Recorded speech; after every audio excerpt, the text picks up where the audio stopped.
The railway line between Olten and Aarau is only 2 or 3 track and is the bottleneck of the 4-track line between Bern and Zurich. The line needs to be developed into 4 continuous tracks. In the area of Schönenwerd there is no room for 2 additional tracks. Therefore, Marti is building a 2-line bypass route for the Swiss Federal Railways SBB. The new line leads almost exclusively through the 3,100-meter-long Eppenberg Tunnel. The largest part of the tunnel, about 2,600 meters, will be constructed underground by a tunnel boring machine, TBM for short, that is over 100 meters long. This bored tunnel is only half of the work to be done. At each end up to the portals, construction will be carried out using cut-and-cover technology. A huge excavation was carried out on the slope of the Eppenberg at the eastern portal, where the TBM will later be assembled. For the construction of the cut-and-cover section, the slope was secured with a variety of techniques over a length of over 300 meters. The heavily used main road had to be relocated several times.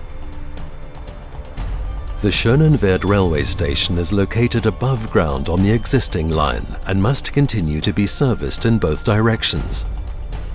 However, in the rail network, tracks traveling the same direction must always be adjacent to one another.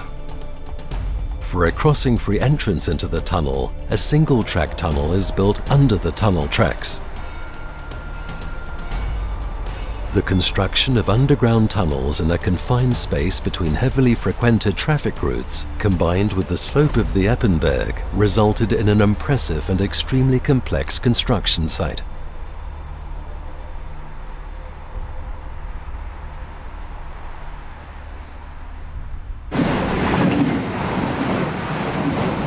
Most of the cut-and-cover works take place on the narrow strip between the provisional main road and the railway line.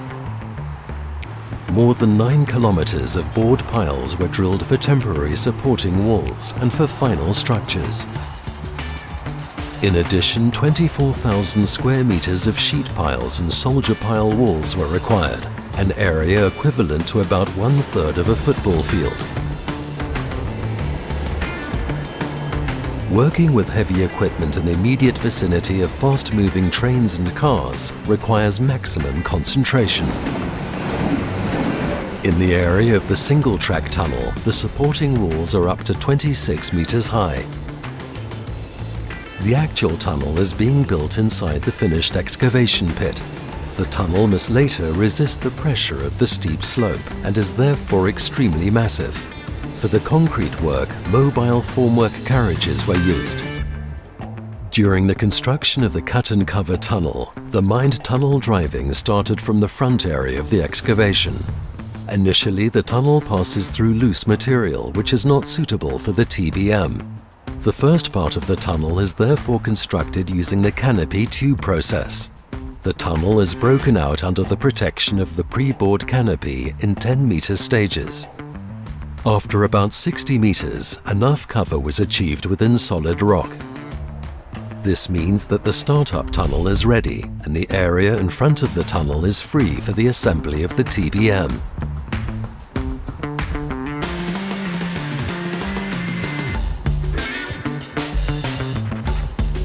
In October 2016, the cutting wheel was lowered and fitted to the tunnel boring machine.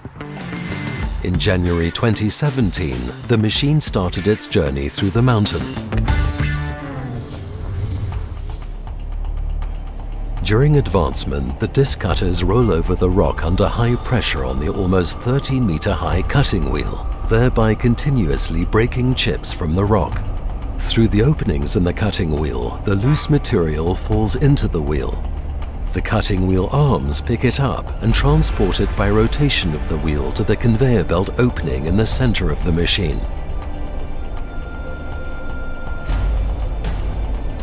During boring in dry rock, the material directly behind the cutting wheel has to be freed from dust. With up to 20,000 kilonewton pressure on the rock, the cutting wheel is moved forward by 48 hydraulic jacks and a pressure ring on the already built tunnel. After every 2 meters, the machine stops and pulls the pressure ring forwards. In the gap, 6 segments are lifted in place to form the tunnel lining ring. The upper segments of the ring are temporarily held in place by jacks. In order to strengthen the tunnel, the segments interlock with a grooven tongue. When the top segment is positioned, the side segments are pushed upwards until the ring is closed. The key segment is now inserted into the gap at the bottom. The tunnel segments ring is now self-supporting. After approximately 20 minutes, the machine returns to excavating. In the gap between segment and rock, mortar is injected into the bottom part of the tunnel through injection channels in the machine shield. The tunnel is now solidly embedded in the rock. In the upper tunnel area, the gap is filled with gravel through openings in the segments. The excavation material is carried away by a conveyor belt suspended from the tunnel vault. The TBM continues to move, continually pulling the conveyor belt along with it. At the other end of the belt, a new section is continuously released from the belt storage system. The segments for the next ring are continuously delivered to the TBM. These are produced in Marti's own factory.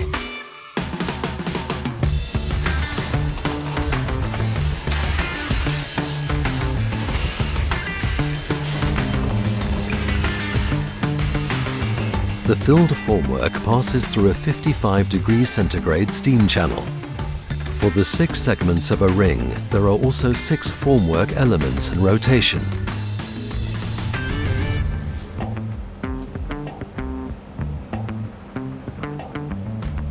For left and right curves, there are different dimensions of tunnel segments. The order of delivery from the factory already takes into account the development in the direction of the tunnel.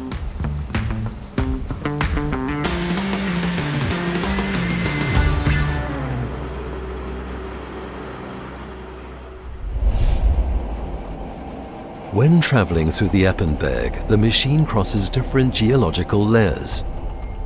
The Effinger layers in the east can be partly recycled and reused. The molasse sedimentary rock in the middle section of the tunnel is unusable and has to be transported away. The gravel layers in the west are very suitable for use as concrete aggregates.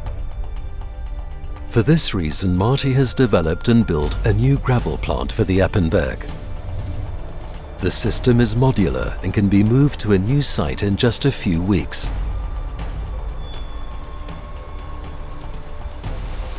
In the plant, the broken out material is washed, crushed to gravel, and finally sorted according to different grain sizes. Material not suitable for concrete production is temporarily stored and later used for landfill and backfill. The unusable molasse rock is transported by truck to the refurbished waste disposal site in Kölliken as fill material.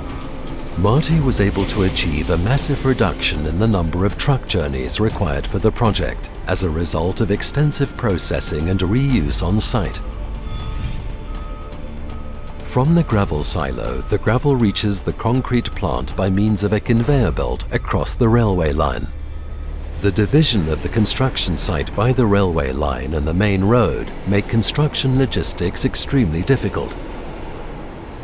Through good coordination between the Marti companies involved, they have been able to develop efficient solutions and infrastructure.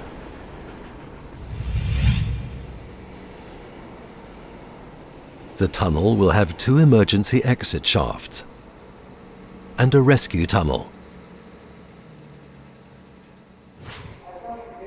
The tunnel was cast by using prefabricated formwork. The shafts were conventionally constructed from the top down. After 1,800 meters in a good 5 months, the tunnel boring machine has passed the Effinger layers and the molasse rock. The gravel layer that follows contains high amounts of groundwater. To ensure that the groundwater cannot enter the machine in an uncontrolled manner, it is retrofitted from dry to hydro-shield slurry operation. This retrofitting takes place within the protection of a specially designed board pile wall into which the machine has dug its own garage.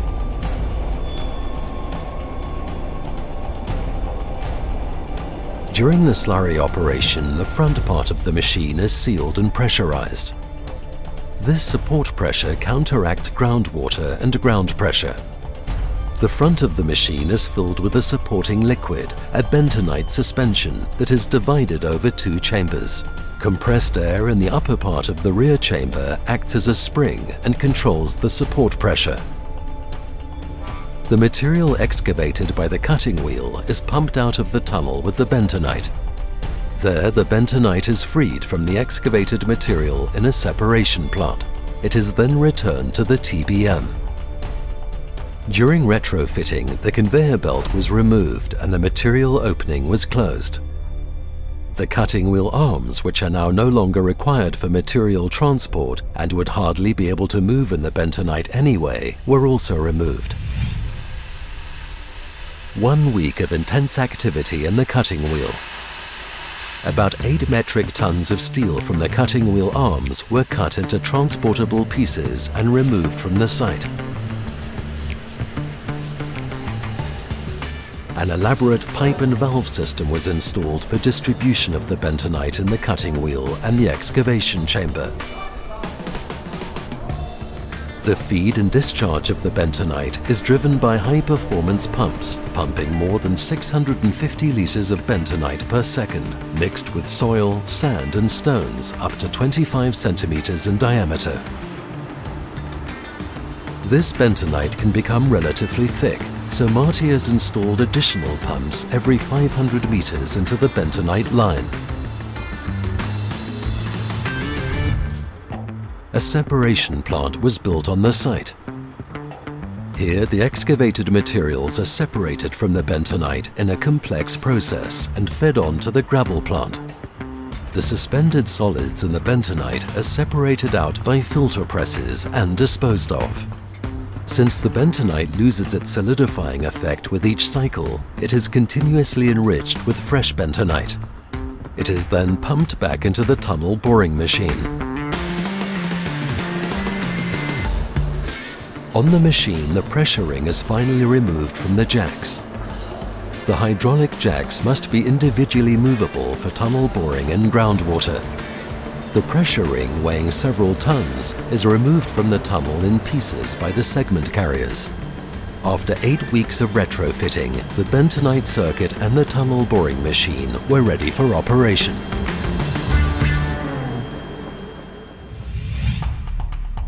Hydro-shield operation in loose ground requires the support pressure to be selected in such a way that the bentonite penetrates the soil in front of the cutting wheel to compensate the groundwater pressure.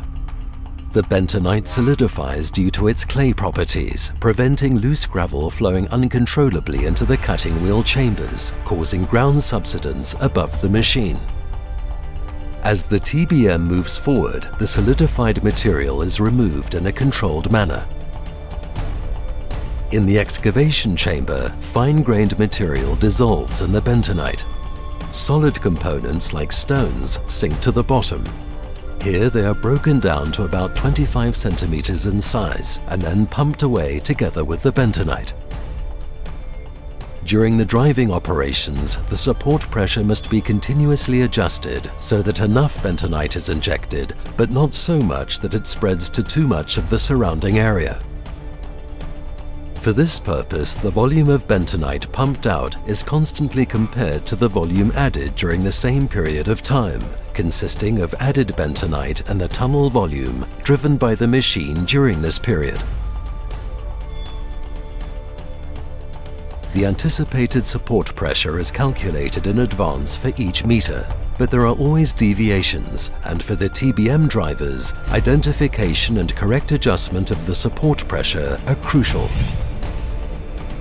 The control of the machine, taking into account all the parameters indicated by the TBM and the pre-calculated support pressures, is a matter for absolute experts. Due to the permanent changes in the geology and the limited material removal by the bentonite, the machine only moves forward with a quarter of the previous speed during the rock section.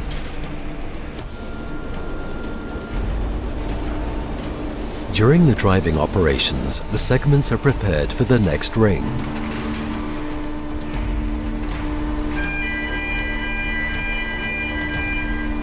The construction of segments change for installation in groundwater. They now have sealing bands in order for the tunnel to be watertight. The segments must fit exactly together. Each segment is now positioned in a millimeter exact manner. If it fits perfectly, it's held in place by the jacks. In addition, the segments are bolted together. Since only the jacks for the segment to be installed are withdrawn, the segment rings are permanently held under pressure and therefore watertight during ring construction. With this, all segments are fixed in their final position, and the gap for the key segment must be exactly right. The key segment is conical and is pushed in from the front to its final position. The tunnel ring is finished and the machine returns to excavating.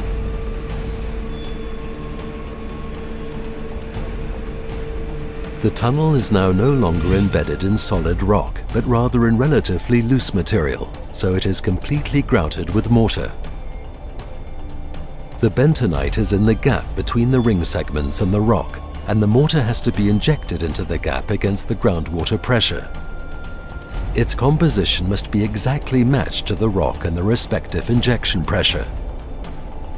The special challenge right before the end of excavation is when the TBM drives through the granular soil under houses, with only minimal cover to the surface. The houses and other structures above are permanently monitored. Then all the trouble spots have been overcome.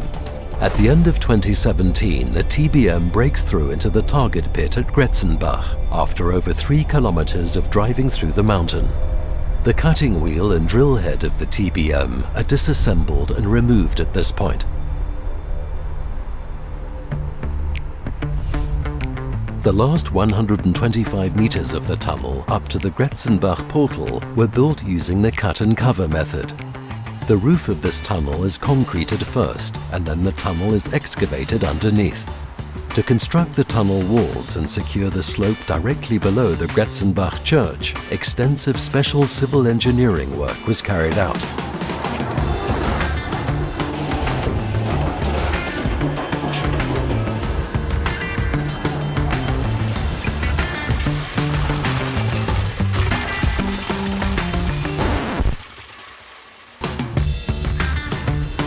Once again, the main road had to be diverted several times to build the tunnel. Because of the buildings above the tunnel portal is 4 meters deeper than the existing section.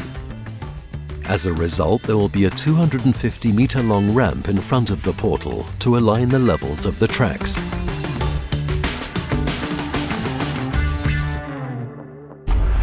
Work on the Gretzenbach portal will be completed in summer 2019. The tunnel will be equipped with a sealing foil and solid tunnel lining. The Wöschnau excavation will disappear almost completely.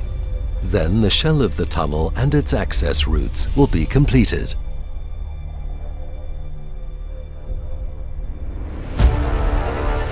The construction of the Eppenberg railway tunnel is a highly complex process in many respects. Thanks to good coordination, the Marti Group is expected to hand over the tunnel shell to the client in the summer of 2019.